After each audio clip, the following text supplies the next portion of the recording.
اعوذ باللہ من الشیطان الرجیم بسم اللہ الرحمن الرحیم یا ایہا الذین آمنوا من یرتد منکم عن دینہ فسوف یأتی اللہ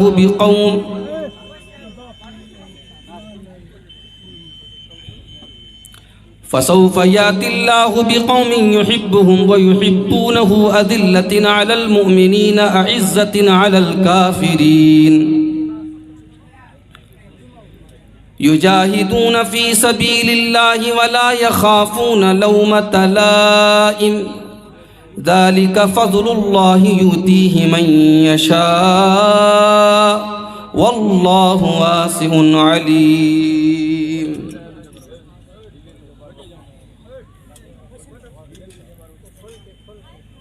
پہلے چاہت پھر نگاہوں سے اتاری جاؤ گی،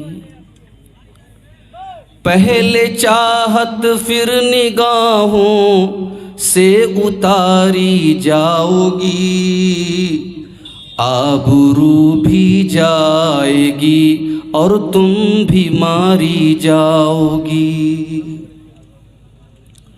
تم پھرو گی در بدر رسوائی اور ذلت کے ساتھ، تم پھرو گی در بدر رسوائی اور ذلت کے ساتھ، بیٹیوں جب چھوڑ کر نسبت ہماری جاؤ گی، بیٹیوں جب چھوڑ کر نسبت ہماری جاؤ گی.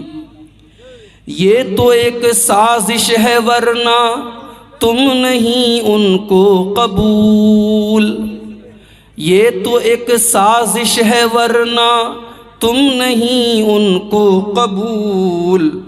کل وہی نفرت کریں گے آج پیاری جاؤ گی، کل وہی نفرت کریں گے آج پیاری جاؤ گی. جس گھڑی دل بھر گیا کوٹھے پہ بیچیں گے تمہیں، جس گھڑی دل بھر گیا کوٹھے پہ بیچیں گے تمہیں، داغ لے کر ہوگی واپس اور کنواری جاؤ گی، داغ لے کر ہوگی واپس اور کنواری جاؤ گی. جس کے دم پر گھر سے نکلی کل وہ جب دے گا فریب، جس کے دم سے گھر سے نکلی کل وہ جب دے گا فریب.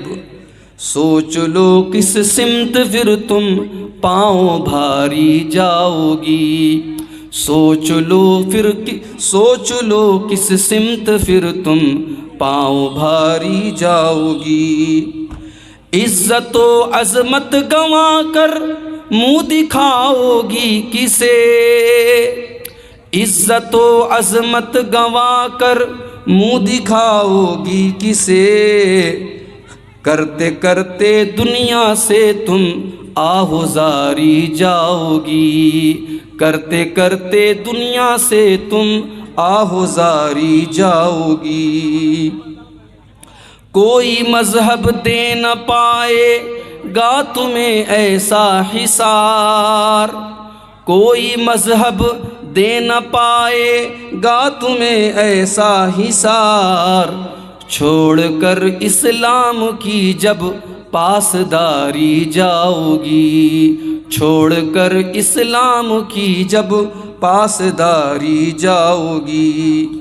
ہے شریعت ہی تمہاری پاسباں اے بیٹیو، ہے شریعت ہی تمہاری پاسباں اے بیٹیو، دامن اسلام سے ہی تم سنواری جاؤ گی، دامن اسلام سے ہی تم سنواری جاؤ گی.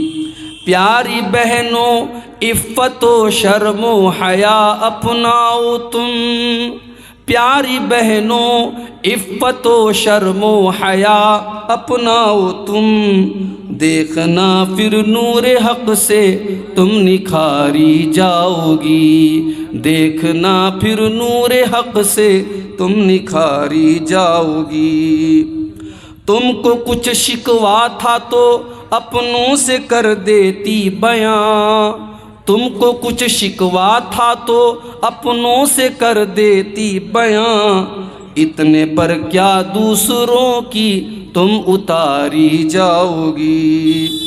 آہ دوزخ کو خریدا ہم نے ایمان بیچ کر، آہ دوزخ کو خریدا ہم نے ایمان بیچ کر، آہ اب روز جزا تم بن کے ناری جاؤ گی۔ روتی ہے چشم فریدی دیکھ کر انجام بد، روتی ہے چشم فریدی دیکھ کر انجام بد، گر نہ سنبھلو گی تو لینے صرف خاری جاؤ گی، گر نہ سنبھلی تو لینے صرف خاری جاؤ گی، آبرو بھی جائے گی اور تم بھی ماری جاؤ گی۔ محترم علماء کرام، بزرگوں اور دوستوں، نوجوان ساتھیوں، پردہ نشین ماں اور بہنوں، پیارے بچوں، سب سے پہلے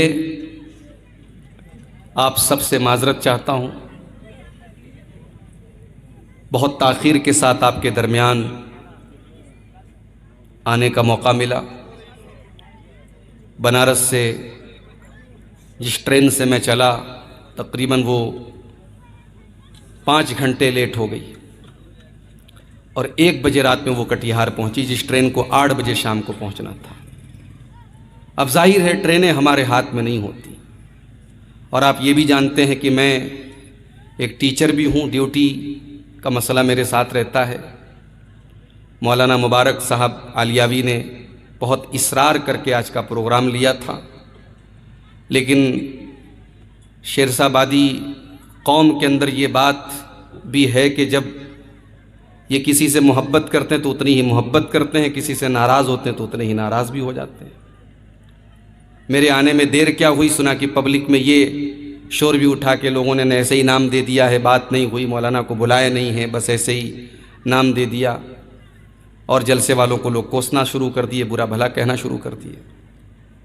جبکہ میں ٹرین پر ہوں، ٹرین آ رہی ہے، لائیو اسٹیٹس کوئی بھی دیکھ سکتا ہے، ظاہر ہے ٹرین کٹیہار آئے گی تبھی تو میں اس گاؤں میں آؤں گا۔ تو ہمیں اور آپ کو جلد بازی نہیں کرنی چاہیے، سوچ سمجھ کر کے کوئی بات بولنی چاہیے۔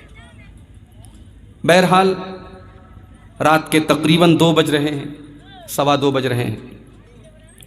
اب جو جلسوں کا ماحول دھیرے دھیرے بن رہا ہے، 12 بجے کے بعد اب لوگوں کے اوپر جب نیند کا غلبہ ہونے لگتا ہے، لوگ واپس جانے لگتے ہیں۔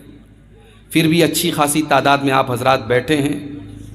جب سامنے پبلک ہوتی ہے، سننے والے ہوتے ہیں، تو بولنے والے کا بھی جذبہ بڑھتا ہے، اسے بولنے میں اچھا لگتا ہے۔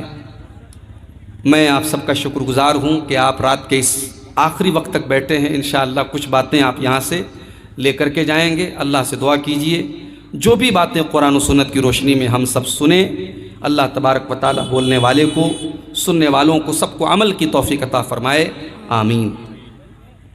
میرے بھائیوں، جیسے جیسے زمانہ آگے بڑھ رہا ہے، ہم سب اچھی طریقے سے جانتے ہیں کہ قیامت قریب آ رہی ہے۔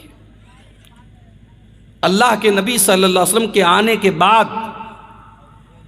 اب دنیا کی عمر اب اپنے آخری پڑاؤ پر ہے۔ اللہ کے نبی کا دنیا میں آنا یہ خود قیامت کی ایک نشانی ہے۔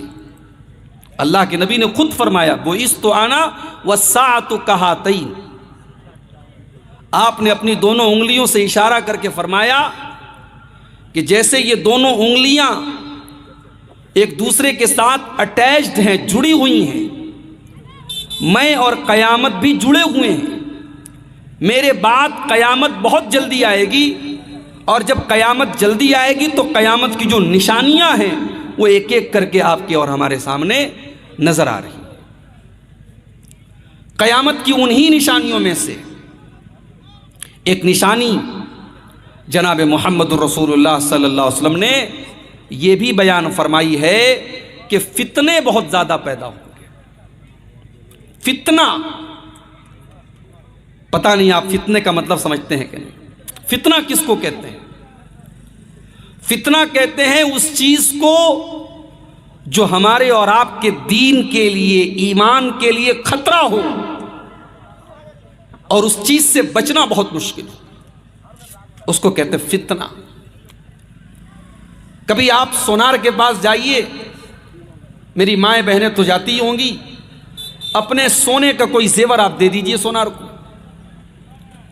سونار کیا کرے گا؟ اس کو بھٹی میں تپائے گا، اور جب بھٹی میں تپائے گا تو اس سونے کے اوپر جو میل کچیل ہے، سونے کے علاوہ جو اور میٹیریل ہے، وہ گل جائے گا، اور اس کے بعد جو پیور گولڈ ہوگا، جو شدھ سونا ہوگا، جو اصلی سونا ہوگا، وہ بچے گا.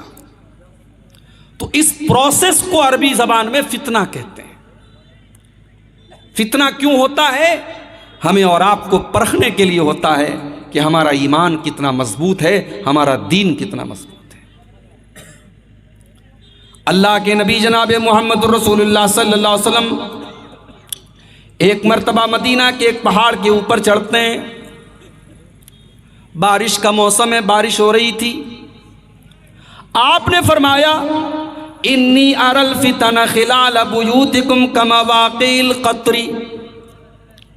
اے میرے صحابہ، جس طریقے سے یہ بارش ہو رہی ہے اور بارش کے قطرے تمہارے گھروں کے اندر جا رہے ہیں، تم چاہ کر کے بھی بارش کے قطروں سے اپنے گھروں کو نہیں بچا سکتے ہو.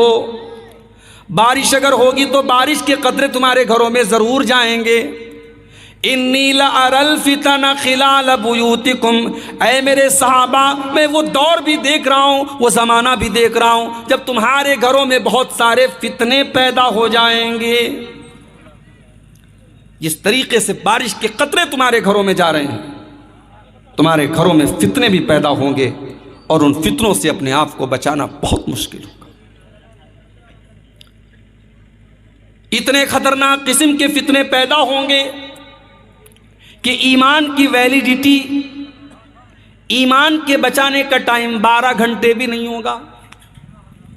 12 گھنٹے بھی کسی کے ایمان کی گارنٹی نہیں ہوگی. اللہ کے پیارے نبی فرماتے ہیں، صحیح مسلم کی روایت ہے، بادروا بالاعمال فتنا کقطع اللیل المظلم. او میری امت کے لوگوں، عمل کرنے میں جلدی کرو، عمل کرنے میں لیٹ نہ کرو، تاخیر نہ کرو، دیر نہ کرو. بادروا بالاعمال، نیکی کے کاموں میں آگے آگے رہا کرو، جلدی کیا کرو، اس لیے کہ بہت بڑے بڑے فتنے آنے والے ہیں. اتنے سارے فتنے پیدا ہوں گے کقطع اللیل المظلم، جیسے اندھیری رات کے اوپر صرف اندھیرے ہی اندھیرے نظر آتے ہیں، پورے آسمان میں صرف اندھیرے نظر آتے ہیں، اندھیرے کے ٹکڑے نظر آتے ہیں. اتنے فتنے پیدا ہوں گے، تمہیں سچا راستہ نظر نہیں آئے گا، تمہیں ایمان کا راستہ نظر نہیں آئے گا. یصبح الرجل مؤمنا ویمسی کافرا. صبح کو ایک انسان مسلمان ہوگا، شام ہوتے ہوتے کافر ہو جائے گا. وَيُمْسِي مُؤْمِنًا وَيُصْبِحُ كَافِرًا. شام کو مومن ہوگا، صبح کو کافر ہو جائے گا. شام سے صبح تک اور صبح سے شام تک ایمان بچ جائے گا، اس کی گارنٹی نہیں ہوگی. کیوں ہوگا ایسا؟ کیا جان کا خطرہ ہوگا؟ کیا بال بچوں کی جان کو خطرہ ہوگا؟ نہیں. اللہ کے نبی آگے فرماتے ہیں یبیع دینہ بعرض من الدنیا. اپنے دین کو، اپنے ایمان کو دنیا کے چند ٹکوں کے بدلے میں انسان بیچ ڈالے گا. اپنے ایمان کا سودا کر لے گا، اپنے دین کا سودا کر لے گا. دنیا کی دولت کے بدلے وہ کافر ہو جائے گا، وہ مرتد ہو جائے گا. یہ ہے قیامت کے پہلے کا دور، فتنوں کا دور، جس دور میں مسلمان کے ایمان کی ویلیڈیٹی 12 گھنٹے بھی نہیں بچے گی. آج پورے ہندوستان سے ہم سن رہے ہیں جگہ جگہ پر واقعات پیش آ رہے ہیں. مسلمان لڑکی غیر مسلم کے ساتھ محبت کرتی ہے، اس کے ساتھ چکر چلاتی ہے، پھر اس کے ساتھ گھر سے بھاگ جاتی ہے، اس کے مذہب میں داخل ہو جاتی ہے، مرتد ہو جاتی ہے، اسلام کو چھوڑ کر کے اس کے مذہب میں داخل بھی ہو جاتی ہے، اس کے مذہب کے مطابق جا کر کے اس سے شادی بھی کر لیتی ہے. میرے پیارے ساتھیو، آج اس طریقے کے واقعات، پہلے کچھ واقعات ہوا کرتے تھے، پھر سینکڑوں میں بدل گئے، پھر ہزاروں میں بدل گئے، اور اب تو لاکھوں میں ہونے لگے ہیں. یہ اس دور کا بہت بڑا فتنہ ہے، فتنہ ارتداد. مسلمان کا دین سے مرتد ہو جانا، دین سے پلٹ جانا، اسلام کو چھوڑ کر کے کسی اور مذہب کو قبول کر لینا، اس کو کہتے ہیں ارتداد. اور یہ اس دور کے فتنوں میں بہت بڑا فتنہ ہے. اور آپ یہ مت سمجھیے کہ یہ صرف دلی اور ممبئی اور کلکتہ میں ہو رہا ہے، کٹیہار میں بھی ہو رہا ہے، پورنیہ میں بھی ہو رہا ہے، کشن گنج میں بھی ہو رہا ہے. یہ علاقے چھوٹے چھوٹے بستیوں اور قصبوں میں بھی یہ بیماری پھیل رہی ہے، اور بڑی سازش کے ساتھ اور بڑی گہری پلاننگ کے ساتھ آج مسلمان لڑکیوں کو خاص طور سے ٹارگٹ کیا جا رہا ہے اور ان کو مرتد کیا جا رہا ہے. میرے پیارے ساتھیو، اللہ قرآن میں فرماتا ہے وَاتَّقُوا فِتْنَةً لَا تُصِيبَنَّ الَّذِينَ ظَلَمُوا مِنْكُمْ خَاصَّةً. میرے بندو، جب فتنہ آئے گا تو صرف خاص لوگوں کے گھر میں نہیں آئے گا. جب فتنہ آئے گا تو نمازی کے گھر بھی آئے گا، تہجد پڑھنے والے کے گھر بھی آئے گا، داڑھی رکھنے والے کے گھر پر بھی آئے گا. جب فتنوں کا دور آئے گا تو فتنے اچھے لوگوں کے گھر میں بھی آئیں گے، برے لوگوں کے گھر میں بھی آئیں گے. وَاتَّقُوا فِتْنَةً لَا تُصِيبَنَّ الَّذِينَ ظَلَمُوا مِنْكُمْ خَاصَّةً. فتنوں سے بچو، کیونکہ فتنے جب آئیں گے تو سب کو اپنی چپیٹ میں لیں گے، کوئی بچنے والا نہیں ہوگا. ارتداد کا فتنہ اس دور کا بہت بڑا فتنہ ہے میرے بھائی. اور یہ بات یاد رکھو، اسلام کی جتنی دشمن طاقتیں ہیں ان کا ایک ہی مقصد ہے کہ مسلمان کیسے مرتد ہو جائے. وہ آپ کو مٹانا نہیں چاہتے، وہ چاہتے ہیں کہ آپ رہیں مگر اسلام سے دور رہیں. آپ یا تو اسلام سے پورا نکال دیں یا صرف نام کے مسلمان رہیں، حرکتیں ساری آپ کی جو ہے کفر والی ہو، شرک والی ہو، آپ کو عملاً وہ مرتد اور کافر بنا دیں، مشرک بنا دیں. یہی ان کا پلان ہے. اسی لیے اللہ قرآن کے پہلے پارے میں کہتا ہے وَلَن تَرْضَىٰ عَنْكَ الْيَهُودُ وَلَا النَّصَارَىٰ حَتَّىٰ تَتَّبِعَ مِلَّتَهُمْ. اے نبی، یہ یہودی آپ سے کبھی خوش نہیں ہو سکتے، یہ عیسائی کبھی آپ سے خوش نہیں ہو سکتے جب تک آپ ان کے طریقے کی پیروی نہ کریں گے، جب تک آپ اسلام کو چھوڑ کر کے، شریعت کو چھوڑ کر کے ان کو فالو نہ کرنے لگیں گے. جب تک آپ اسلام کو چھوڑ نہیں دیں گے، وہ ہار ماننے والے نہیں ہیں. ان کی ایک ہی پلاننگ ہے کہ کیسے ہمیں اور آپ کو مرتد بنا دیں. قرآن کے دوسرے پارے میں اللہ فرماتا ہے وَلَا يَزَالُونَ يُقَاتِلُونَكُمْ حَتَّى يَرُدُّوكُمْ عَنْ دِينِكُمْ. او لوگو، یہ کافر تم سے لڑائی کرتے رہیں گے، یہ تم سے جنگ کرتے رہیں گے جب تک یہ تم کو مرتد نہ بنا دیں، جب تک یہ تم کو اسلام سے نہ نکال دیں. اور آگے اللہ نے بڑی خطرناک وارننگ دی وَمَن يَرْتَدِدْ مِنْكُمْ عَنْ دِينِهِ فَيَمُتْ وَهُوَ كَافِرٌ فَأُولَئِكَ حَبِطَتْ أَعْمَالُهُمْ فِي الدُّنْيَا وَالْآخِرَةِ. جو انسان مرتد ہو جائے، اسلام کو چھوڑ دے، ایمان سے نکل جائے اور اسی حالت میں اس کا انتقال ہو جائے، اس کی موت ہو جائے، اس کی کوئی نیکی اس کے کام آنے والی نہیں ہے. مرتد ہو گیا، ساری نیکیاں برباد، حج برباد، عمرے برباد، اس کی ساری نیکیاں برباد ہو جائیں گی، اس کی کوئی نیکی اللہ کے کام آنے والی نہیں. وَأُولَئِكَ أَصْحَابُ النَّارِ هُمْ فِيهَا خَالِدُونَ. جو مرتد ہو جائے اور اسی حالت میں اس کی موت ہو جائے تو وہ ہمیشہ جہنم میں رہے گا، وہ کبھی جہنم سے نکلنے والا نہیں ہے. یہ ہے ارتداد. اور آپ جانتے ہیں اللہ کے نبی نے ایک حدیث میں نقشہ کھینچا ہے مسلمانوں کی حالت کا، اور ایسا نقشہ کھینچا ہے اللہ کے نبی صلی اللہ علیہ وسلم نے، ایسا لگ رہا ہے کہ اللہ کے نبی دیکھ رہے ہیں کہ مسلمانوں کے ساتھ کیا ہونے والا ہے۔ ابو داؤد کی روایت ہے، اللہ کے نبی فرماتے ہیں یوشک الامم ان تداعی علیکم کما تداعی لکلۃ الی قصعتها، وہ زمانہ بہت قریب آنے والا ہے جب دنیا کی ساری قومیں تم پر ٹوٹ پڑیں گی۔ جس طریقے سے دسترخوان پر لوگ لائن لگا کے کھاتے ہیں، کچھ لوگ دسترخوان پہ کھا رہے ہیں، کچھ لوگ ویٹنگ میں کھڑے ہیں، اور کھانے والے کہ جلدی جلدی کھا رہے ہیں کہ ہم کھا لیں تو تم آ کے کھا لو۔ اے مسلمانوں، تمہیں مارنے کے لیے، تمہیں ذلیل کرنے کے لیے، تمہیں رسوا کرنے کے لیے دنیا کی ساری قومیں ٹوٹ پڑیں گی، وہ آپس میں کمپٹیشن کریں گی، مقابلہ کریں گی، کوئی دوست نہیں ہے تمہارا، سب دشمن ہو جائیں گے تمہارے۔ صحابہ نے پوچھا ہے اللہ کے نبی، کیا اس وقت ہماری تعداد کم ہوگی، ہماری سنکھیا کم ہوگی؟ آپ نے فرمایا نہیں، بل انتم یومئذ کثیر، تعداد بہت ہوگی۔ آج مسلمان دنیا میں اربوں کی تعداد میں، تعداد کم نہیں ہے۔ وَلَكِنَّكُمْ غُثَاءٌ كَغُثَاءِ السَّيْلِ، لیکن تم پانی کے اوپر جو جھاگ ہوتا ہے، جو سیلاب کے اوپر جو بلبلے ہوتے ہیں، جو جھاگ ہوتے ہیں، تم جھاگ کی طرح ہو جاؤ گے۔ جھاگ، بلبلا جس کی کوئی ویلو نہیں ہوتی، کوئی حیثیت نہیں ہوتی، مسلمانوں تم اس طریقے سے ہو جاؤ۔ اللہ تبارک و تعالی دشمنوں کے دلوں سے تمہارے روب و دبدبا کو، تمہارے ڈر کو، تمہارے بھے کو نکال دے گا، اور تمہارے دلوں میں اللہ تبارک و تعالی کمزوری ڈال دے گا، وہن ڈال دے گا۔ صحابہ نے پوچھا ہے اللہ کے نبی کون سی کمزوری ڈال دے گا؟ آپ نے فرمایا حب الدنیا و کراہیت الموت، تمہیں دنیا سے بہت پیار ہو جائے گا، دنیا سے بہت محبت ہو جائے گی، اور موت سے بہت زیادہ کراہیت کرنے لگو گے۔ موت تمہیں ناپسند ہو جائے گی اور دنیا بہت محبوب ہو جائے گی۔ یہ بہت بڑی بیماری ہے جو اللہ تمہارے دلوں میں ڈال دے گا۔ آج آپ غور کیجئے میرے بھائی، یعنی آج وہ حالات ہیں کہ ہمیں اپنی قوم کی لڑکیوں کو یہ بتانا پڑ رہا ہے کہ اسلام بہت اچھا دین ہے، تم اسلام کو چھوڑ کے مت جاؤ، تم مرتد مت ہو۔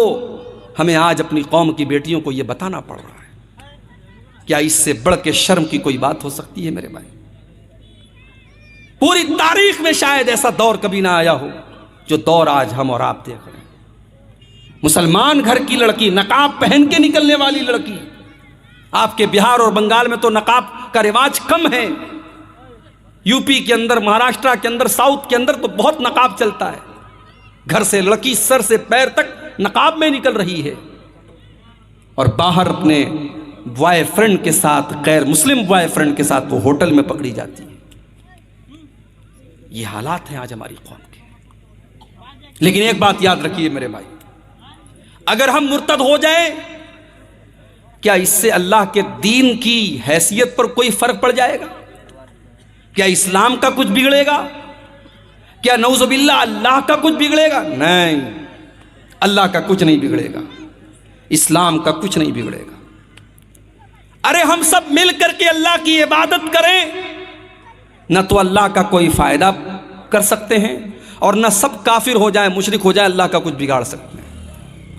حدیث قدسی کے الفاظ ہیں، اللہ کے نبی فرماتے ہیں کہ اللہ تعالیٰ کہتا ہے یا عبادی لو ان اولکم و آخرکم و انسکم و جنکم کانوا علی اتقی قلب رجل واحد منکم ما زاد فی ملکی شیئا۔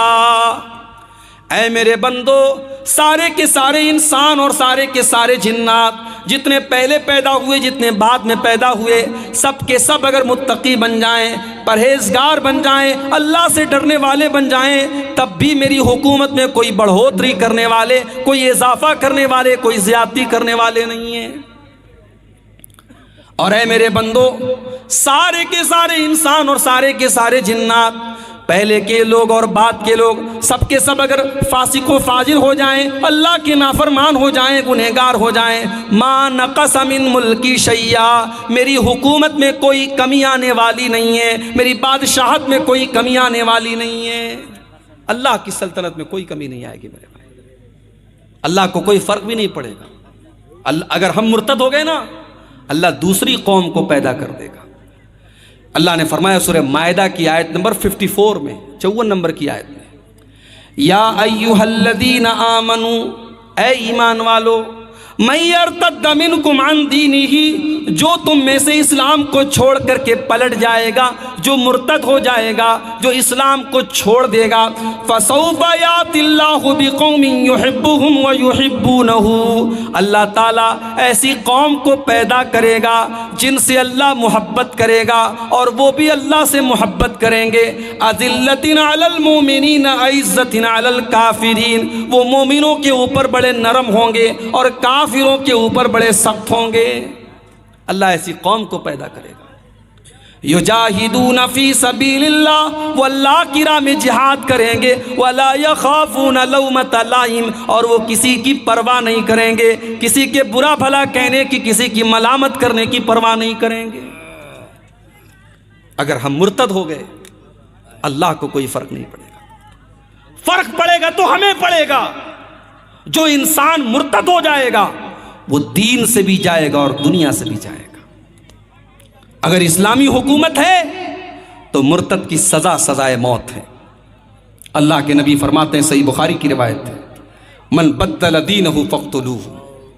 اسلامی حکومت کے اندر اگر کوئی مسلمان مرتد ہو جائے، اس کی سزا سزائے موت ہے۔ اب کوئی کہہ سکتا ہے کہ صاحب آپ تو کہتے ہیں کہ اسلام میں بڑی آزادی ہے، اسلام میں رائے کی آزادی، اوپینین کی آزادی، عقیدے کی آزادی۔ کہاں آزادی ہے؟ اسلام تو کہہ رہا ہے اگر تم مرتد ہو گئے تو تمہاری گردن مار دی جائے گی۔ اسلام تو بڑا کٹر دین ہے۔ دیکھو، آزادی کی بھی ایک سیما ہوتی ہے۔ اسلام یہ کہتا ہے کہ اگر آپ اسلامی حکومت کے اندر غیر مسلم بن کے رہنا چاہتے، کوئی پرابلم نہیں۔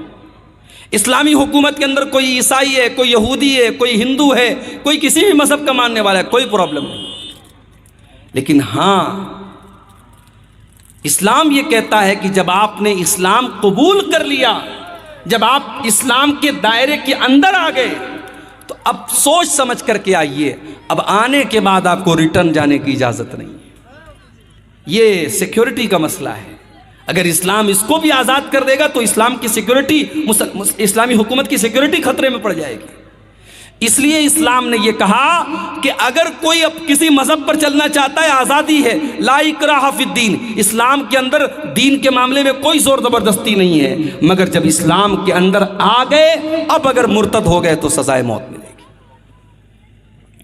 اسی لیے اللہ کے نبی فرماتے ہیں، لا یحل دم امرئ مسلم الا باحدی ثلاث، جو بھی مسلمان ایک اللہ کی گواہی دیتا ہے اور جناب محمد رسول اللہ صلی اللہ علیہ وسلم کی رسالت کی گواہی دیتا ہے، اس کی جان لینا جائز نہیں ہے، اس کا قتل جائز نہیں ہے، اس کا خون جائز نہیں ہے، مگر تین حالتوں میں۔ تین حالتوں میں مسلمان کا خون جائز ہے۔ آپ نے فرمایا السیب الزانی، شادی شدہ مرد یا شادی شدہ عورت اگر زنا کر لے، شادی شدہ اگر زنا کر لے تو اسلام کے اندر سزائے موت ہے۔ دوسری چیز آپ نے فرمایا والنفس بالنفس، جان کے بدلے جان، اگر کسی نے کسی کو قتل کیا ہے تو بدلے میں قصاص میں اس کو بھی قتل کیا جائے گا۔ تیسری چیز والتارک لدینہ المفارق للجماعہ، اسلام کے اندر آنے کے بعد مسلمان اگر مرتد ہو جائے، دین کو چھوڑ دے، اسلام کو چھوڑ دے، اسلامی حکومت کے اندر اس کی سزا سزائے موت ہے۔ اور یہ بھی یاد رکھیے آپ کہ جو مرتد ہو جائے وہ دنیا میں بھی نقصان اٹھائے گا۔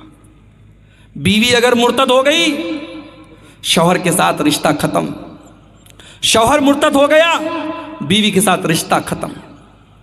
بیٹا اگر مرتد ہو گیا، باپ کی پراپرٹی کا وارث نہیں ہوگا۔ کوئی بھی اگر مرتد ہو گیا، اسلام کو اس نے چھوڑ دیا یا اسلامی شریعت کے کسی اصول کا انکار کر دیا، نماز کا انکار کر دیا، روزے کا انکار کر دیا، زکوٰۃ کا انکار کر دیا، حج کا انکار کر دیا، جہنم کا انکار کر دیا، جنت کا انکار کر دیا، نبیوں کا کسی بھی اسلام کے پرنسپل کا، اصول کا اس نے انکار کر دیا، تو وہ مرتد ہو گیا اور ایسے شخص کی جنازے کی نماز نہیں پڑھی جائے گی۔ انکار کر دیا. ایک ہے کہ نماز نہیں پڑھتا تھا، وہ گنہگار تھا، کافر نہیں تھا، لیکن نماز کا انکار کرتا تھا، نماز کو مانتا ہی نہیں تھا، وہ کافر ہے، اس کی جنازے کی نماز نہیں پڑھی جائے گی. اور اتنا ہی نہیں، اس کو مسلمانوں کے قبرستان میں دفن بھی نہیں کیا جائے گا. یہ ذلت اور رسوائی اس کو دنیا میں ملے گی، اور آخرت میں جو ملے گی وہ تو ملے گی. میرے بھائیوں، یہ بہت ہی خطرناک مسئلہ ہے، یہ ارتداد کا مسئلہ.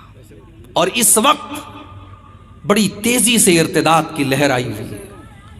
ہمارے وہ بچے اور بچیاں جو کالجوں میں پڑھتے ہیں، جو یونیورسٹیز میں پڑھتے ہیں، جہاں اسلام کی ان کو کوئی شکشا نہیں دی جاتی، دین کے نام پر انہیں کچھ نہیں سکھایا جاتا، وہاں وہ پڑھنے لکھنے کے بعد ان کا مائنڈ ڈائیورٹ ہونے لگتا ہے، ان کا دماغ گھومنے لگتا ہے، اور ایک بڑی سنکھیا میں نوجوان لڑکے اور لڑکیاں دین سے بیزار ہو چکے ہیں، دین سے دور ہو چکے ہیں، اور اسلام سے نفرت کرنے لگے ہیں، اور اسلام کے بارے میں الٹی سیدھی باتیں کرتے ہیں. یاد رکھو میرے بھائی، اگر آپ نے اسلام کے بارے میں کوئی اپشبد بولا، نبی کے بارے میں آپ نے کوئی غلط بات بولی، تو دنیا میں اس کا انجام بھگتنے کے لیے تیار رہیے گا.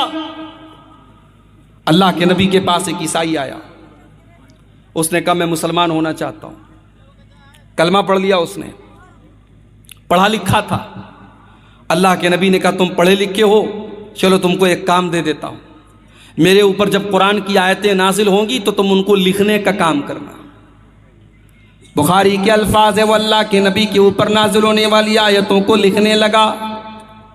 کچھ دن تک اس نے قرآن کو لکھا، اس کے بعد وہ مرتد ہو گیا، دوبارہ عیسائی بن گیا، دوبارہ کرسچن بن گیا.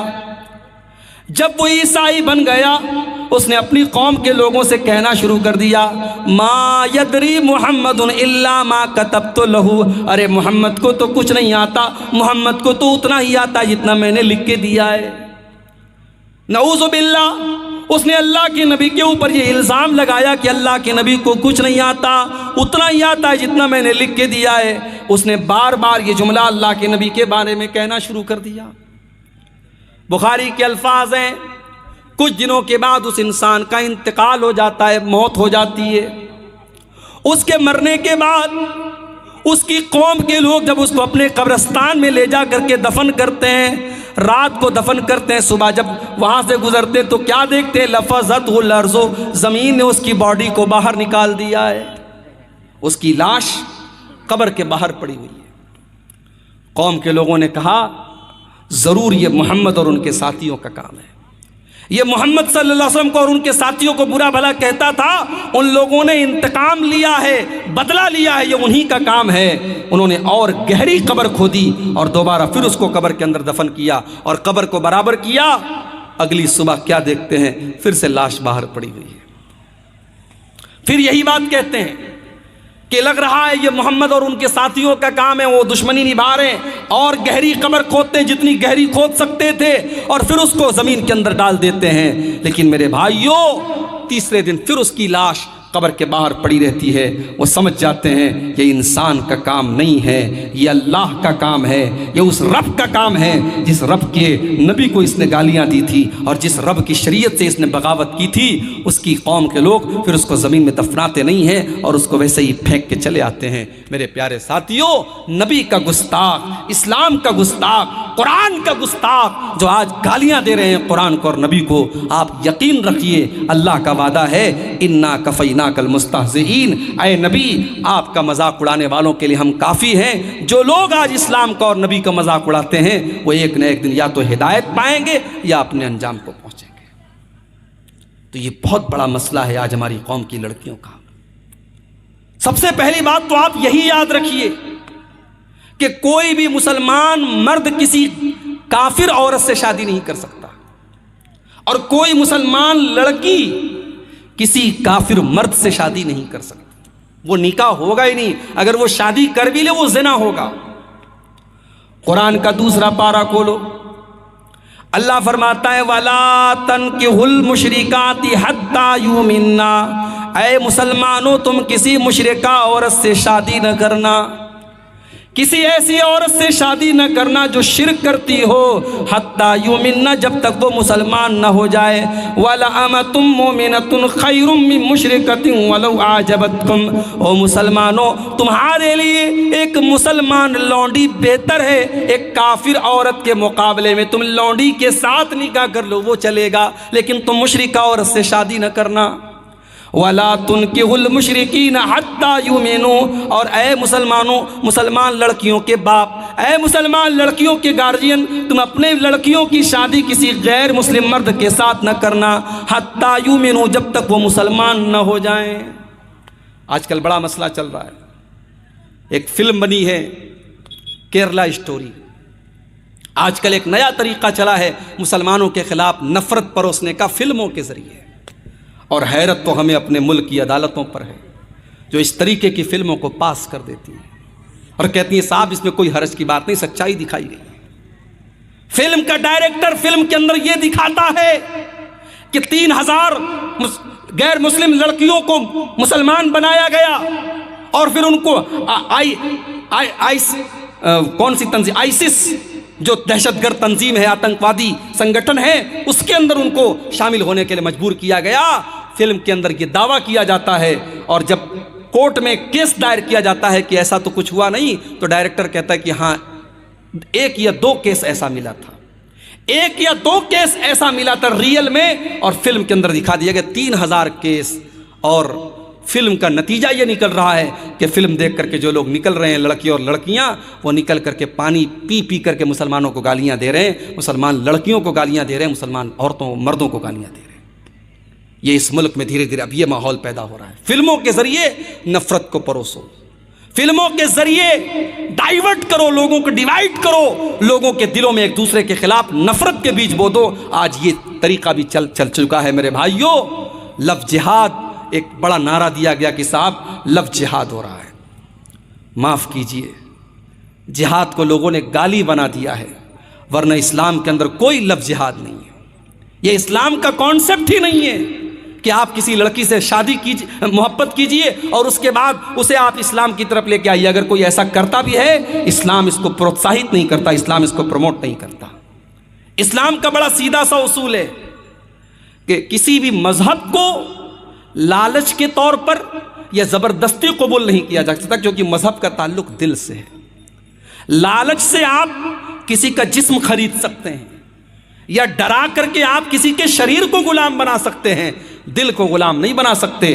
دل کے اوپر تو جب تک انسان سوچ سمجھ کر کے کوئی فیصلہ نہ کرے، تب تک دل کو نہیں جیتا جا سکتا ہے۔ اسلام زور زبردستی سے پھیلا ہی نہیں ہے میرے بھائی۔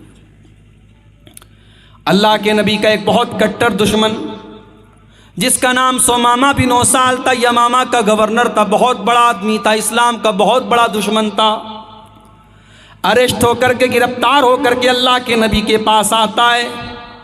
مسجد نبی کے کھمبے میں ستون میں باندھ دیا جاتا ہے، اس کو دونوں ٹائم کھانا بھی دیا جا رہا ہے، کوئی ٹارچر بھی نہیں کیا جا رہا ہے، کوئی سزا بھی نہیں دی جا رہی ہے۔ اللہ کے نبی کا گزر اس کے پاس سے ہوتا ہے۔ اللہ کے نبی پوچھتے ما انک یا سمامہ، اے سمامہ تیرا کیا حال ہے؟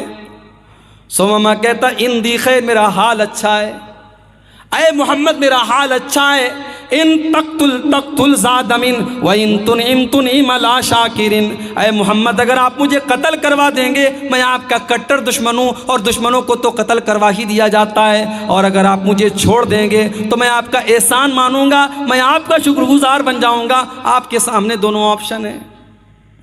پیارے نبی نے کوئی جواب نہیں دیا، چلے گئے۔ پھر تینوں ٹائم کھانا دیا جا رہا ہے، کوئی ٹارچر نہیں، کوئی تکلیف نہیں، کوئی ستانے والا عمل نہیں۔ پھر ایک مرتبہ اللہ کے نبی کا گزر ہوتا ہے، پھر وہی سوال کرتے ما عندک یا سمامہ، اے سمامہ کیا حال ہے؟ سمامہ کا وہی جواب، حال تو اچھا ہے، چھوڑ دیں گے آپ کا احسان مانوں گا، قتل کر دیں گے تو آپ کا دشمن ہوں، قتل کرنے کے لائق ہوں۔ 3 دن تک لگاتار ایسا ہوتا ہے، تینوں دن سیم سوال سیم جواب، اور اللہ کے نبی مسکرا کے آگے بڑھ جاتے ہیں۔ تیسرے دن جب اللہ کے نبی آتے ہیں اور سمامہ یہی جواب دیتا ہے، آپ اپنے صحابہ سے کہتے ہیں اطلقوا سمامہ، سمامہ کو آزاد کر دو، چھوڑ دو۔ سمامہ کے ہاتھ اور پیر کی رسیوں کو کھول دیا گیا۔ سمامہ کہتا ہے جب مجھے آزاد کیا گیا میں سامنے کی طرف جا رہا ہوں لیکن دل میرا پیچھے محمد رسول اللہ کی طرف جا رہا ہے۔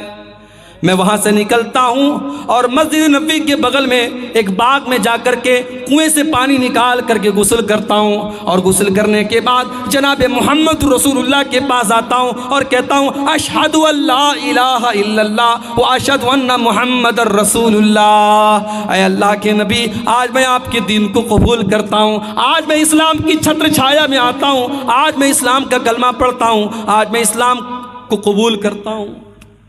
اے اللہ کے نبی، آج تک اگر سب سے زیادہ کسی چہرے سے نفرت تھی تو آپ سے تھی، لیکن آج سب سے زیادہ کسی چہرے سے محبت ہے تو آپ کے چہرے سے محبت ہے۔ آج تک سب سے زیادہ اگر کسی مذہب سے نفرت تھی تو اسلام سے نفرت تھی، اور آج اگر سب سے زیادہ کوئی دین پیارا ہے تو اسلام پیارا ہے۔ اور آج تک سب سے زیادہ نفرت کسی شہر سے تھی تو آپ کے شہر مدینہ سے تھی، اور آج کے بعد سب سے زیادہ محبت اگر کسی شہر سے کرتا ہوں تو اے نبی آپ کے شہر سے کرتا ہوں۔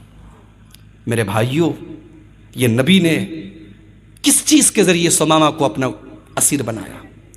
نبی اکرم صلی اللہ علیہ وسلم نے اپنے اخلاق کے ذریعے، اپنی محبت کے ذریعے، اپنی میٹھی زبان کے ذریعے سمامہ ابن اسال کے دل کو جیتا ہے۔ تو لب جہاد نام کا اسلام میں کوئی کانسیپٹ ہی نہیں ہے۔ ہاں، اس کا الٹ ہو رہا ہے۔ اس کا الٹ کیا ہو رہا ہے؟ مسلمان لڑکیوں کو فیک آئی ڈی بنا کر کے، فیس بک کے اوپر، میسنجر کے اوپر فیک آئی ڈی بنا کر کے پہلے اس سے راہ و رسم بڑھائی جاتی ہے۔ پہلے اس کے میسنجر میں سلام کر کے پوچھا جاتا ہے بہن میں اسلام کے بارے میں کچھ جاننا چاہتا ہوں، کیا آپ میری ہیلپ کریں گی؟ یہ بیچاری لڑکی جس نے اسلام کے بارے میں کچھ پڑھا بھی نہیں، کچھ جانا بھی نہیں، اس کو لگا کہ ایک غیر مسلم مجھ سے اسلام کے بارے میں پوچھ رہا ہے، یہ پھٹافٹ اسلام کی تبلیغ کرنے لگتی ہے، اس کو اسلام کے بارے میں بتانے لگتی ہے، یہ بہت بڑی مبلغہ بن جاتی ہے۔ پھر اس کے بعد دھیرے دھیرے بات آگے بڑھتی ہے، پھر سامنے والا کہتا ہے آپ بڑی اچھی باتیں کرتی ہیں، کیا آپ کا واٹس ایپ نمبر مل سکتا ہے، آپ کا موبائل نمبر مل سکتا ہے؟ پھر دھیرے دھیرے وہ واٹس ایپ نمبر لیتا ہے، پھر تصویر مانگتا ہے، پھر کال پر باتیں کرتا ہے، پھر کبھی چہرے کی تعریف کرتا ہے، پھر کبھی آواز کی تعریف کرتا ہے، پھر دھیرے دھیرے ملنے پر اکساتا ہے۔ جب ملتا ہے تو پھر بدکاری اور زناکاری پر اکساتا ہے، اور جب ایک بار زناکاری اور بدکاری کر لیتا ہے اس کا ویڈیو بناتا ہے، اس کو بلیک میل کرتا ہے، اور اس لڑکی کو جب تک پوری طریقے سے اپنے جال میں نہ پھنسا لے اور اس کی عزت کو خراب نہ کر دے، اس کو مرتد نہ بنا دے، تب تک اس کو نہیں چھوڑتا ہے۔ آپ یقین کریں گے میرے بھائیو، ایسے بھی کیس آئے ہیں۔ لڑکی مسلمان تھی، اس طریقے سے کسی کے جال میں پھنس گئی، اس نے اس کو ہوٹل پہ بلایا، زناکاری اور بدکاری کے لیے اس کے ساتھ تیار ہوا اور اس کا ویڈیو بنایا، اور زناکاری کے دوران اس لڑکی کی زبان سے اس نے اللہ کو گالیاں دلوائی ہیں، رسول کو گالیاں دلوائی ہیں، قرآن کو گالیاں دلوائی ہیں۔ ایسے بھی ویڈیوز آئے ہیں اور ایسے بھی کیس آئے ہیں میرے پیارے ساتھیوں۔ یہ حالات ہیں اس وقت ہماری قوم کے۔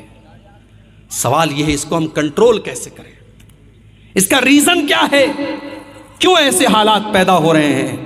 تو سب سے پہلی چیز جو مجھے سمجھ میں آتی ہے، عشق کا جو بھوت ہے پہلے اس کو اتارنا پڑے گا۔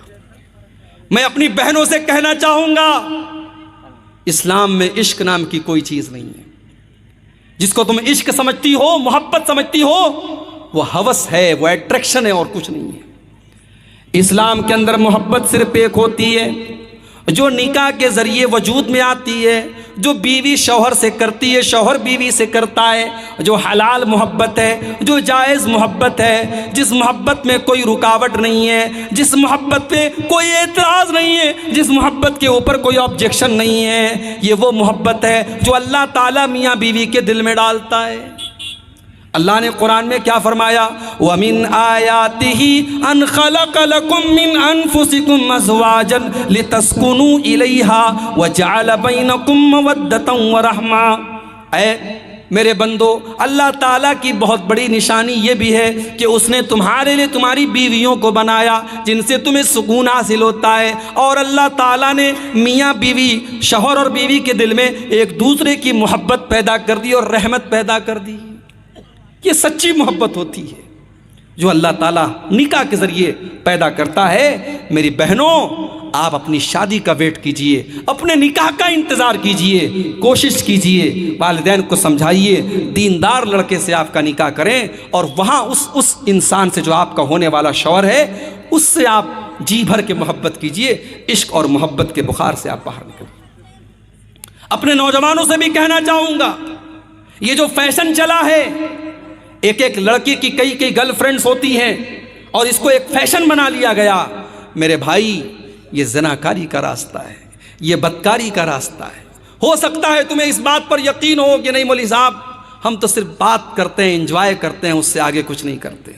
اس بات کی کوئی گارنٹی نہیں ہے، اس بات کی کوئی گارنٹی نہیں ہے کہ جس لڑکی سے آپ آج موبائل پر بات کرتے ہیں کل آپ اس سے ملیں گے نہیں، اور اس بات کی کوئی گارنٹی نہیں ہے کہ کل آپ جب اس سے ملیں گے تو ہر حد پار نہیں کر جائیں گے، اس بات کی کوئی گارنٹی نہیں ہے۔ اللہ کے نبی کہتے ہیں جب ایک مرد اور ایک عورت اکیلے میں ہوتے ہیں تو تیسرا وہاں شیطان ہوتا ہے، چاہے وہ مرد اپنے دور کا سب سے بڑا عالم ہو، وہ لڑکی اپنے دور کی سب سے بڑی متقی لڑکی ہو، اگر ایک مرد اور ایک عورت اکیلے میں ہیں تو تیسرا شیطان ہے۔ واٹس ایپ پر آپ کسی لڑکی سے چیٹنگ کر رہے ہیں، وہاں بھی تیسرا شیطان ہے۔ فیس بک کے میسنجر پر آپ کسی عورت سے بات کر رہے ہیں، وہاں پر بھی تیسرا شیطان ہے۔ میری بہنوں، کوئی بھائی نہیں ہوتا، فیس بک پر بھائی بن کے چلے آتے ہیں۔ میری بہن کیا کر رہی ہیں آپ؟ اسلامی بہن کیا کر رہی ہیں آپ؟ ارے اسلام کے اندر کوئی اسلامی بہن کا کانسیپٹ نہیں ہے۔ فیس بک پر کوئی اپنا بھائی آپ کو بنا لے تو آپ اس کو بھائی مت سمجھیے۔ اسلام کے اندر بھائی صرف دو بھائی ہوتا ہے، ایک سگا بھائی ہوتا ہے اور ایک دودھ پینے والا رضائی بھائی ہوتا ہے۔ اسلام میں تیسرا کوئی بھائی نہیں۔ ارے اسلام تو وہ مذہب ہے جو خالہ کی لڑکی، ماموں کی لڑکی، چاچا کی لڑکی، پھوپھی کی لڑکی، ان کو بھی اسلام یہ کہتا ہے تمہاری بہن نہیں ہے اور تم ان کے بھائی نہیں ہو۔ ماموں کی لڑکی سے شادی ہو سکتی ہے، خالہ کی لڑکی سے شادی ہو سکتی ہے، پھوپھی کی لڑکی سے شادی ہو سکتی ہے، یہ سب غیر محرم ہے تمہارے لیے۔ اس لیے اپنی لڑکیوں کو جب وہ جوان ہو جائیں ان کو سمجھاؤ کہ دیکھو خالہ کے لڑکے سے زیادہ فرینک مت ہونا، ماموں کے لڑکے سے زیادہ فرینک مت ہونا، چاچا کے لڑکے سے زیادہ ہنسی مذاق مت کرنا، تم جوان ہو چکی ہو، اس سے پردہ کرنا ہے تمہیں، وہ تمہارے لیے غیر محرم ہے۔ یہ تعلیم اپنی قوم کی بیٹیوں کو دو میرے بھائیوں۔ اسلام بڑا سخت ہے اس معاملے میں۔ آج افسوس ہوتا ہے کتنے گھروں میں جوائنٹ فیملی سسٹم ہے، بھابھی اسی کمرے میں رہتی ہے، دیور آتا ہے اکیلے میں بھابھی کے ساتھ ہنسی مذاق کرتا ہے، اور ہمارے انڈیا میں ایک کانسیپٹ ہے کہ صاحب بھابھی جو ہے وہ ماں کے سامان ہوتی ہے۔ یہ اسلام کا کلچر نہیں ہے کہ بھابھی ماں کے سامان ہوتی ہے۔ اسلام کا کانسیپٹ یہ ہے کہ دیور اور جیٹ اپنی بھابھی کے لیے موت ہے۔ اگر آپ کے گھر میں جوائنٹ فیملی سسٹم بھی ہے تو ایسا ماحول پیدا کیجئے۔ میری بہنوں، میری ماؤں، اگر آپ کسی کی بھابھی ہیں اور آپ کا کوئی دیور ہے اور دیور جوان ہے تو ایک لمٹ رکھیے، بیچ میں ایک لمٹ رکھیے، اس کو کراس مت کرنے دیجئے۔ اپنے دیور کو ہنسی مذاق کی ایک سیما بنائیے، بات چیت کی ایک حد بنائیے، اس کو اپنے کمرے میں اکیلے میں انٹری کرنے مت دیجئے، اس کو سمجھا دیجئے، بتا دیجئے کہ تو میرے لیے غیر محرم ہے، تیرا مجھ سے اس طریقے سے بات کرنا مناسب نہیں۔ آج کتنی بھابیاں ہیں دیور کے سامنے جیسے تیسے کپڑا پہن کے بیٹھی ہیں۔ ارے اسلام تو وہ دین ہے، اپنے سگے بیٹے کے سامنے بھی ماں کو اس بات کی اجازت نہیں ہے کہ اپنا دوپٹہ جیسے چاہے ویسے رکھ لے۔ اپنی بھائی کے سامنے بہن کو اجازت نہیں ہے کہ بغیر دوپٹے کے رہے۔ اللہ نے قرآن میں اپنے محرم رشتہ داروں کے سامنے بھی دوپٹہ رکھنے کا حکم دیا۔ اللہ نے فرمایا وَلَا يَضْرِبْنَ بِأَرْجُلِهِنَّ لِيُعْلَمَ مَا يُخْفِينَ مِنْ زِينَتِهِنَّ، اے مسلمان عورتوں، وَلْيَضْرِبْنَ بِخُمُرِهِنَّ عَلَىٰ جُيُوبِهِنَّ، اپنے بیٹے کے سامنے، اپنے باپ کے سامنے، اپنے سسر کے سامنے، اپنے بھائی کے سامنے، اپنے بھانجے کے سامنے، اپنے بھتیجے کے سامنے بھی اپنا دوپٹہ ہمیشہ اپنے سینے پر رکھا کرو۔ تمہارا دوپٹہ تمہارے گریبان پر ہونا چاہیے، یہ نہ ہو کہ جہاں تہاں تم اپنا دوپٹہ رکھ لو۔ اسلام نے، قرآن نے دوپٹہ رکھنے کا طریقہ بھی قرآن کے اندر بتایا ہے۔ او میری پیاری ماں بہنوں، کتنی عورتیں شوہر سے کبھی ڈھنگ سے بات نہیں کرتی ہیں، لیکن وہی جب موبائل پر ریچارج کروانے دکان پہ جاتی ہیں بڑے پیار سے بات کرتی ہیں، مارکیٹ میں سامان لینے جاتی ہیں دکاندار سے بڑے پیار سے بات کرتی ہیں، شوہر سے ہمیشہ بدتمیزی سے بات کی، شوہر کو کبھی محبت سے پیار سے مخاطب نہیں کیا اور باہر والوں کو بڑے پیار سے باتیں کیا کرتی ہیں۔ او میری پیاری ماں بہنوں، ایک غیر محرم مرد سے ایک مسلمان عورت کو اگر بات کرنا پڑ جائے تو قرآن میں اس کا بھی طریقہ بتایا گیا۔ اللہ نے فرمایا فَلَا تَخْضَعْنَ بِالْقَوْلِ فَيَطْمَعَ الَّذِي فِي قَلْبِهِ مَرَضٌ، اے مسلمان عورتوں، جب تمہیں کسی غیر محرم سے بات کرنا پڑ جائے تو تمہاری آواز کے اندر لچک نہیں ہونی چاہیے، تمہاری آواز کے اندر مٹھاس نہیں ہونی چاہیے، تمہاری آواز کے اندر کشش نہیں ہونی چاہیے۔ تم کڑک انداز میں بات کرو، تم ٹو دا پوائنٹ بات کرو، تم سخت انداز میں بات کرو، اور لیکن جو بات کرو صحیح بات کرو، گالی گلوچ سے بدتمیزی سے بات مت کرو۔ یہ ہے اسلام۔ اس لیے اس پر ہمیں اور آپ کو توجہ دینے کی ضرورت ہے۔ میں اپنی بہنوں سے کہنا چاہوں گا کہ اسلام کی ان تعلیمات کو اپناؤ، اپنے لباس کو اسلامی لباس بناؤ۔ آج افسوس کی بات ہے، ایسے کپڑے مسلمان گھروں میں پہنے جا رہے ہیں، ایسی ساڑیاں مسلمان عورتیں پہن رہی ہیں، ایسے کپڑے مسلمان لڑکیاں پہن رہی ہیں جن کپڑوں سے ان کا شریر جھلکتا ہے، جو ٹرانسپیرنٹ کپڑے ہیں۔ پوری آستین نظر آ رہی ہے، پوری پیٹھ نظر آ رہی ہے، پورا پیٹ نظر آ رہا ہے، سینہ نظر آ رہا ہے، جسم کے اعضاء نظر آ رہے ہیں۔ یہ بےہودگی، یہ بدتمیزی، یہ بے حیائی آج مسلمان لڑکیوں کے اندر بھی پیدا ہو رہی ہے، اور مجھے تو حیرت ہوتی ہے اس بھائی کے اوپر جو اپنی بہن کے لیے ایسا کپڑا پسند کرتا ہے، اس شوہر کے اوپر جو اپنی بیوی کے لیے ایسا کپڑا پسند کرتا ہے، اس باپ کے اوپر جو اپنی بیٹی کے لیے ایسا کپڑا پسند کرتا ہے۔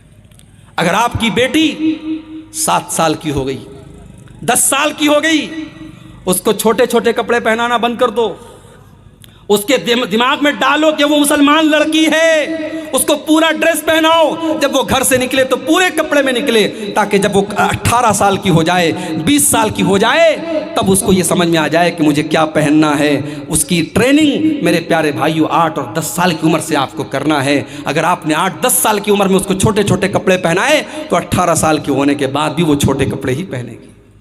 اور آج ایسے کپڑے عام ہیں جن کپڑوں کے بارے میں اللہ کے نبی نے فرمایا تھا کہ جہنمی عورتوں کا کپڑا ہے وہ کپڑا پہننے والی عورتیں جہنمی ہوں گی۔ وَنِسَاءٌ كَاسِيَاتٌ عَارِيَاتٌ مُمِيلَاتٌ مَائِلَاتٌ، ایسی عورتیں جہنم میں جائیں گی جو کپڑا پہننے کے باوجود ننگی ہوں گی، جو دوسروں کو اپنی طرف آکرشت کریں گی اور خود ان کی طرف مائل ہوں گی۔ رؤوسهن كأسنمة البخت المائلة، اور ان کے ہیئر اسٹائل کا حال یہ ہوگا جیسے اونٹ کا کوہان ہوتا ہے۔ لا يدخلن الجنہ، ایسی عورتیں جنت میں نہیں جائیں گی، اور جنت میں جانا تو بہت دور کی بات ہے۔ ولا یجدن ریحہا، وہ جنت کی خوشبو بھی نہیں پائیں گی۔ اس لیے مسلمان عورت کا لباس صحیح ہونا چاہیے۔ ٹھیک ہے آپ کے بنگال میں اور بہار میں ساڑیاں پہنی جاتی ہیں، ساڑی بھی اگر آپ اچھے طریقے سے پہنے تو پورے جسم کو ڈھانکنے والی ساڑی بھی ہوتی ہے، لیکن گھر کے باہر جب نکلے تو صرف ساڑی میں نہ نکلے، مکمل سر سے پیر تک پردے میں نکلے، اور گھر کے اندر بھی اگر ہے تو ایسا کپڑا پہنے جس سے پورا شریر اس کا ڈھکا ہو۔ ایسا کپڑا پہننے کی اجازت نہیں ہے جس سے اس کا شریر نظر آئے، اپنے باپ کے ہی سامنے کیوں نہ ہو، اپنے بھائی کے سامنے ہی کیوں نہ ہو۔ تو یہ پہلی چیز ہے، عشق اور پیار کا چکر۔ دوسری چیز، والدین کی لاپرواہی بھی بہت بڑی ذمہ داری بنتی ہے والدین کی۔ آج یہ جو لڑکیاں مرتد ہو رہی ہیں، اس کے پیچھے والدین کی بھی بہت بڑی ذمہ داری ہے۔ آپ نے اپنی بچیوں کو پڑھایا لکھایا، لیکن آپ نے اپنی بیٹیوں کو کبھی یہ نہیں بتایا کہ اللہ کا مقام کیا ہے، رسول کا مقام کیا ہے، اسلام کیا ہے، ایمان کیا ہے۔ کبھی آپ نے اپنی بیٹی کو یہ نہیں بتایا۔ میری پیاری بہنوں، آج پرائمری سے لے کر ہائی اسکول تک، انٹر تک، گریجویشن تک آج تم پڑھائی کر لیتی ہو، لیکن اللہ کے بارے میں کچھ نہیں پتا، رسول کے بارے میں کچھ نہیں پتا، ایمان کے بارے میں کچھ نہیں پتا، غسل کا طریقہ تک نہیں معلوم، وضو کا طریقہ تک نہیں معلوم، پاکی کے بارے میں نہیں معلوم، ناپاکی کے بارے میں نہیں معلوم۔ او میرے بھائیوں، اپنی بیٹیوں کو ایسی تعلیم دو کہ آپ کی بیٹی کم سے کم اس لائق ہو جائے کہ قبر میں اس سے پوچھا جائے من ربو کا، تیرا رب کون ہے، ما دینوں کا، تیرا دین کیا ہے، من نبیوں کا، تیرے نبی کون ہے، تو آپ کی بیٹی جواب دے سکے۔ اتنی تعلیم تو دو، اپنے بچوں کو اتنی تعلیم تو دو کہ کل جب آپ کا انتقال ہو اور جنازہ کی نماز پڑھی جائے تو آپ کا بیٹا اس لائق ہو کہ کھڑا ہو کر کے اپنے باپ کی جنازے کی نماز پڑھ سکے، مغفرت کی دعا کر سکے۔ ارے کتنے بڑے بد نصیب ہیں وہ جنہوں نے بچوں کو پڑھایا لکھایا، مگر بچوں کو اس قابل نہیں بنا سکے کہ بچہ کھڑے ہو کر کے اپنے باپ کی جنازے کی نماز پڑھ سکے۔ میرے بھائیوں، اپنی بیٹیوں کی تعلیم اور تربیت پر توجہ دو۔ اور میں اسی لیے اکثر کہتا ہوں، آپ کے کٹیہار میں اور بہار میں بہت ساری اہل حدیثوں کی مسجدیں ہیں جہاں عورتوں کا انتظام نہیں ہے۔ سال میں جلسہ کرانے پر 3 لاکھ 4 لاکھ روپیہ خرچ کر لیں گے، اور جلسہ کرانا مجبوری بھی ہے۔ مولوی صاحب، ہمارے علاقے میں جلسے کے بغیر مسجد نہیں بن سکتی، جلسے کے بغیر مدرسہ نہیں چل سکتا، جلسہ کرانا مجبوری ہے۔ جلسے برے نہیں ہیں، جلسوں کو اگر تھوڑا سا سدھار لیا جائے جلسے برے نہیں ہیں، مگر آپ مجھے ایک بات اپنے سینے پر دل پر ہاتھ رکھ کے بتائیے میرے بھائی، اتنا خطرناک دور چل رہا ہے، فتنوں کا دور چل رہا ہے، آپ کی مسجد میں عورتوں کا انتظام کیوں نہیں ہے؟ کیا آپ اتنے غریب ہیں؟ کیا آپ کے پاس اتنی طاقت نہیں ہے کہ آپ اپنی مسجد میں ایک فلور اور بنوا دیں اور عورتوں کا انتظام کروا دیں؟ جس مسجد پر بھی جمعہ کی نماز ہوتی ہے وہاں عورتوں کا انتظام ہر حال میں ہونا چاہیے، ہر حال میں وہاں عورتوں کا انتظام ہونا چاہیے، اس لیے کہ سال میں 52 جمعہ ہوتا ہے، اور 52 جمعہ میں اگر آپ کے گھر کی عورتیں جائیں گی، آدھا گھنٹے کی 52 تقریریں سنیں گی، بہت ساری دین کی جانکاری آپ کے گھر میں آئے گی، اور بہت سارے فتنوں سے آپ کے گھر کی بیٹیاں بچیں گی۔ میرے بھائیوں، یہ افسوس کی بات ہے کہ بہار اور بنگال میں اہل حدیثوں کے علاقوں میں مسجدوں میں عورتوں کا انتظام نہیں ہے۔ کتنے علاقوں میں عید کی نماز میں، عیدین کی نماز میں عورتوں کا انتظام نہیں ہے۔ اگر نہیں ہے تو انتظام کیجئے میرے بھائیوں۔ آج تو ان لوگوں کی بھی آنکھ کھل گئی ہے جو بیچارے کل تک فتویٰ دیتے تھے کہ مسجد میں عورت کا جانا فتنہ ہے، جو کل تک اہل حدیثوں کو برا بھلا کہتے تھے، اسی بہار کی سرزمین کے، گیا کی سرزمین کے ایک عالم دین ہیں، میں نام نہیں لوں گا، اہل حدیثوں کے خلاف بہت تقریر کرتے تھے۔ کسی زمانے میں انہوں نے اپنی ایک تقریر میں کہا تھا کہ اہل حدیثوں، تم اپنی عورتوں کو مسجد میں بھیجتے ہو، کبھی ہماری مسجد پر بھیجو، اس کا رزلٹ ہم 9 مہینے کے بعد تم کو بتا دیں گے۔ اتنی گندی، اتنی بیہودہ زبان ایک عالم نے استعمال کی تھی اور اہل حدیث عورتوں کا مذاق اڑایا تھا۔ آج ان کی زبان بھی کھل رہی ہے اور وہ کہہ رہے نہیں، حالات بہت خراب ہیں، اب عورتوں کو مسجد میں بھیجنا چاہیے، اب جمعہ کی نماز میں عورتوں کا انتظام ہونا چاہیے۔ اسی طریقے سے جلسہ تو ہو رہا ہے، آپ کے علاقے میں بہت سارے بنات کے ادارے ہیں، لڑکیاں ان اداروں سے پڑھی ہیں، فارغ ہیں، ان لڑکیوں کے ذریعے چھوٹے چھوٹے پروگرام گاؤں میں کرائیے، گھر گھر میں کرائیے۔ 15 دن پر 1 مہینے میں گاؤں کے کسی ایک گھر میں عورتیں اکٹھا ہو جائیں، اور کوئی پڑھی لکھی لڑکی، عالمہ لڑکی ان کو کچھ قرآن کی باتیں بتا دے، کچھ حدیث کی باتیں بتا دے، کچھ مسئلے مسائل بتا دے۔ یہ کرنے کا کام ہے میرے بھائی۔ آج اس کام کو اگر ہم نے نہیں کیا، ہماری آنے والی نسلیں ہمیں معاف نہیں کریں گی۔ 10-15 سال کے بعد حالات کیا ہوں گے آپ سوچ نہیں سکتے ہیں، کتنی تیزی سے ہماری قوم کے اندر بگاڑ آ رہا ہے، آپ سوچ نہیں سکتے۔ اور تیسری جو وجہ ہے میرے بھائی، لڑکیوں کے مرتد ہونے کی تیسری وجہ، موبائل کا بیجا استعمال۔ میں یہ نہیں کہتا موبائل حرام ہے، موبائل استعمال مت کروائیے اپنی لڑکیوں سے، مگر آپ موبائل دینے کے بعد نظر بھی رکھیے۔ رات کو 2 بجے آپ کی لڑکیاں آن لائن ہے، کیوں آن لائن ہے بھائی؟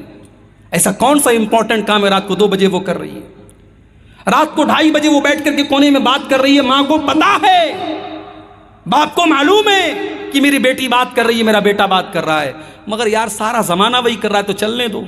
اگر ہر آدمی یہی سوچ لے سارا زمانہ وہی کر رہا ہے تو یہ گندگی تو بڑھتی چلی جائے گی نا۔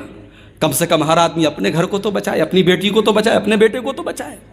میرے بھائیوں یاد رکھو، اگر ماں کے قدموں کے نیچے جنت ہے اور باپ جنت کا دروازہ ہے، تو ہر باپ یہ بھی سن لے، ہر ماں یہ بھی سن لے کہ اگر آپ نے اپنی اولاد کی صحیح تربیت نہیں کی ہے تو ایسی ماں کے لیے اور ایسے باپ کے لیے جہنم کی وعید بھی ہے۔ اللہ کے نبی فرماتے ہیں، ما من عبد یسترعیہ اللہ رعیۃ ثم یموت یوم یموت، جس انسان کے کندھے پر اللہ تعالیٰ کوئی ذمہ داری ڈال دے اور اپنی ذمہ داری کو وہ صحیح طریقے سے پورا نہ کرے اور اسی حال میں اس کا انتقال ہو جائے، الا حرم اللہ علیہ الجنہ، ایسے انسان کے اوپر جنت حرام ہے۔ جنت حرام ہے، اس ماں کے لیے جنت حرام ہے جس ماں نے اپنی بیٹی پر نظر نہیں رکھی، اپنی بیٹی کی کالج کی چھٹی ہو رہی ہے 2 بجے, گھر آ رہی ہے وہ 6 بجے, باپ کو کوئی فکر نہیں ہے, ماں کو کوئی فکر نہیں ہے. نہیں میرے بھائی, آپ تربیت کیجئے, آپ توجہ دیجئے, اور موبائل کا استعمال ضرورت بھر ہونا چاہیے. اپنی بہنوں سے کہنا چاہوں گا, انسٹاگرام پر آئی ڈی بنا کر کے غیروں سے بات کرنا بند کر دو, واٹس ایپ پر غیروں سے چیٹنگ کرنا بند کر دو. کچھ لڑکیاں ہوتی ہیں کہتی ہیں ہم ٹائم پاس کے لیے کر رہے ہیں. معاف کیجئے, آپ کے ٹائم پاس کرنے کے لیے بہت سارے کام ہیں, ٹائم پاس کرنے کے لیے بہت سارے کام ہیں. آج یوٹیوب پر علماء کے بیانات ہیں, آپ بیانات سن لیجئے, کوئی اسلامی چیز آپ موبائل پر دیکھ لیجئے, کوئی حدیث یاد کر لیجئے, کوئی دعا یاد کر لیجئے, لیکن اپنے ٹائم کو ان فضول چیزوں میں مت گوائیے میری بہنوں. یہ آپ کے لیے بہت مہلک اور خطرناک ہے. اگر آپ نے انسٹاگرام پر اور واٹس ایپ پر اور فیس بک پر کسی کو اپنے پاس آنے دیا تو اس بات کا ڈر موجود ہے کہ کل وہ آپ کو بہکا کر کے زناکاری اور بدکاری کے راستے پہ لے کے جائے گا, آپ کی عزت خراب کر دے گا, آپ کی دنیا بھی برباد ہو جائے گی اور آپ کی آخرت بھی برباد ہو جائے گی. اس لیے موبائل کا استعمال بھی بہت احتیاط سے کریں. اسی طریقے سے میرے بھائیوں, فتنوں کے اس دور میں ہماری اور آپ کی ایک ذمہ داری اور بھی ہے, اور وہ یہ ہے کہ ہم اپنے گھر کے ماحول کو دیندار بنائیں. ہم پہلے خود اپنے آپ کو نیک بنائیں. ہم جب نمازی بنیں گے ہمارے بچے بھی نمازی بنیں گے. جب ماں خود پردہ دار ہوگی تو اس کی بیٹی بھی پردہ دار ہوگی, لیکن جب ماں خود بے حیا ہوگی تو بیٹی کو کیا حیا کا سبق سکھائے گی؟ جب باپ خود ایک ٹائم کی نماز نہیں پڑھے گا بچوں کو کیا نمازی بنائے گا؟ پہلے اپنے آپ کو سدھار لو میرے بھائی. بچوں کی بہتری چاہتے ہو کہ نہیں چاہتے ہو؟ آج لوگ اپنی اولاد کے لیے انویسٹمنٹ کرتے ہیں, زمین خریدتے ہیں, جائیداد خریدتے ہیں, کیا کیا کرتے ہیں. میں ایک کام آپ سے کروانا چاہتا ہوں اپنی اولاد کے لیے, بولو کرو گے کہ نہیں کرو گے؟ صرف ایک کام. اگر اپنی اولاد کا بھوشیہ چاہتے ہو, اپنی اولاد کا بہتر بھوشیہ چاہتے ہو, ایک کام کر لو. آج کی پوری تقریر کا خلاصہ ہے, بس ایک کام کر لو. کیا کرنا ہے؟ اپنے آپ کو نیک بنا لو, اپنے آپ کو نیک بنا لو میرے بھائی. میں گارنٹی دیتا ہوں اگر ہم نیک بن گئے, ہماری آنے والی اولاد اللہ اس کی حفاظت کرے گا.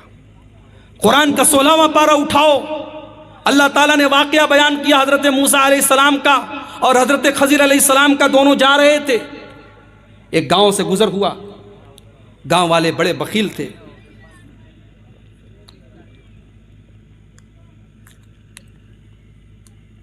گاؤں والے بڑے کنجوس تھے. دونوں کو بھوک لگی تھی, کھانا مانگا, گاؤں میں کسی نے کھانا نہیں دیا. دونوں بیچارے تھکے ہارے ایک دیوار کے سہارے بیٹھے ہوئے تھے. اچانک حضرت خضر نے دیکھا کہ ایک مکان کی دیوار گرنے والی ہے. حضرت خضر باڈی بلڈر آدمی تھے, کھڑے ہوئے اور اپنے ہاتھ سے دیوار کو ٹھیک کر دیا. میرے وہ نوجوان جو گٹکھا کھاتے ہیں, تمباکو کھاتے ہیں, شراب کے عادی ہیں, ڈرگس کے عادی ہیں, یاد رکھیں وہ اپنی جوانی کو برباد کر رہے ہیں. جو گٹکھا کا عادی ہے کل وہ ایک اچھا باپ نہیں بن سکتا, اپنی بیوی کا حق صحیح طریقے سے ادا نہیں کر سکتا, ایک اچھا شوہر نہیں بن سکتا, سماج کے ایک اچھا انسان نہیں بن سکتا. گٹکھے کھا کر کے اپنے شریر کو برباد مت کرو, نشے کا عادی بنا کر کے اپنے جسم کو برباد مت کرو, اپنے مال کو اور اپنے شریر کو برباد مت کرو میرے بھائی. حضرت خضر کی طرح باڈی بلڈر بنو, حضرت موسیٰ کی طرح باڈی بلڈر بنو. حضرت خضر نے اکیلے وہ دیوار ٹھیک کر دی. جب وہ دیوار ٹھیک کر دی تو حضرت موسیٰ کو بڑا غصہ آیا. انہوں نے کہا کہ آپ نے دیوار کیوں ٹھیک کر دی؟ یہ تو بڑے کنجوس لوگ تھے, انہوں نے ہمیں کھانا تک نہیں پوچھا اور آپ نے ان کی دیوار ٹھیک کر دی, آپ کو پیسہ لے لینا چاہیے تھا. تو حضرت خضر نے اس کا جواب دیا, کہا کہ وہ دیوار 2 یتیم بچوں کی دیوار تھی. وَأَمَّا الْجِدَارُ فَكَانَ لِغُلَامَيْنِ يَتِيمَيْنِ فِي الْمَدِينَةِ, وہ دیوار 2 یتیم بچوں کے مکان کی دیوار تھی اور اس دیوار کے نیچے ان کا خزانہ دبا ہوا تھا. اور ان بچوں کا باپ بہت نیک انسان تھا, باپ مر چکا تھا, لیکن اولاد کے خزانے کی حفاظت اللہ نے مجھے کرنے کا حکم دیا, اس لیے میں نے دیوار کو گرنے نہیں دیا تاکہ کل جب وہ بچے جوان ہو جائیں اپنے باپ کا خزانہ پالیں. میرے بھائیوں, آپ کی زمین, آپ کی جائیداد سیف رہے گی, آپ کے بچوں کے کام آئے گی. شرط یہ ہے کہ ہم اور آپ نیک بن جائیں, نمازی بن جائیں, دیندار بن جائیں. آئیے, رات کا آخری وقت ہے, اللہ سے ہم دعا کریں.